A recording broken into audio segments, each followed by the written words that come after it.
भारत संचार निगम लिमिटेड यानी बीएसएनएल ने एक ऐसी गलती कर दी है जिससे भारत सरकार को लगभग 1800 करोड़ का नुकसान हुआ है। और इस गलती से फायदा किसे हुआ? तो इससे फायदा हुआ है रिलायंस जियो को।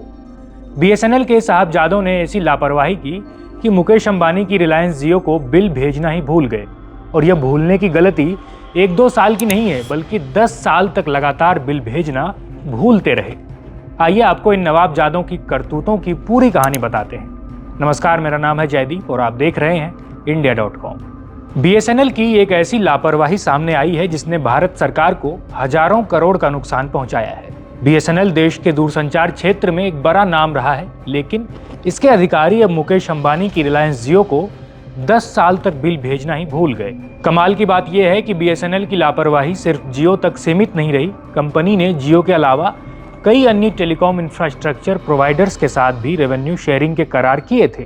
इन करारों के तहत बीएसएनएल को लाइसेंस फीस वसूलनी थी जो सरकार के खजाने में जमा होती, मगर बीएसएनएल इतनी गैर जिम्मेदार निकली कि ये फीस वसूलना ही भूल गई। इस गलती की कीमत सरकार को 38 करोड़ 36 लाख रुपए के अतिरिक्त नुकसान के रूप में चुकाना पड़ा है। अगर इन दोनों नुकसानों, बिल न भेजने और लाइसेंस फीस न वसूलने को जोड़ दिया जाए तो कुल मिलाकर सरकार को करीब 1800 करोड़ रुपए का चूना लगा है। यह रकम कोई छोटी मोटी नहीं है, खासकर तब जब बीएसएनएल सरकारी पैसों से चलने वाली एक संस्था है।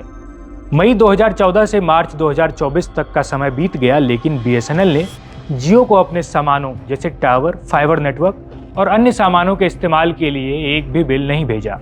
इसका नतीजा यह हुआ कि सरकार को 1800 करोड़ रुपए का भारी भरकम घाटा उठाना पड़ा। यह सनसनीखेज खुलासा हाल ही में नियंत्रक एवं महालेखा परीक्षक यानी सीएजी की रिपोर्ट से हुआ है, जिसने बीएसएनएल के पूरे सिस्टम पर गंभीर सवाल खड़े कर दिए हैं। कैग रिपोर्ट में कहा गया, बीएसएनएल रिलायंस जियो के साथ मास्टर सर्विस एग्रीमेंट को लागू करने में विफल रही और बीएसएनएल के साझा टावर जैसे बुनियादी ढांचे पर इस्तेमाल की गई सामानों के लिए बिल नहीं दिया, जिसके परिणाम स्वरूप मई 2014 से मार्च 2024 के बीच सरकारी खजाने को लगभग 1800 करोड़ रुपए का नुकसान और उस पर दंडात्मक ब्याज भी देना पड़ा है।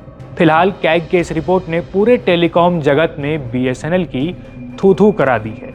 इस रिपोर्ट ने बीएसएनएल को सवालों के कटघरे में खड़ा कर दिया है। इस खबर पर फिलहाल इतना ही। देखते रहिए India.com।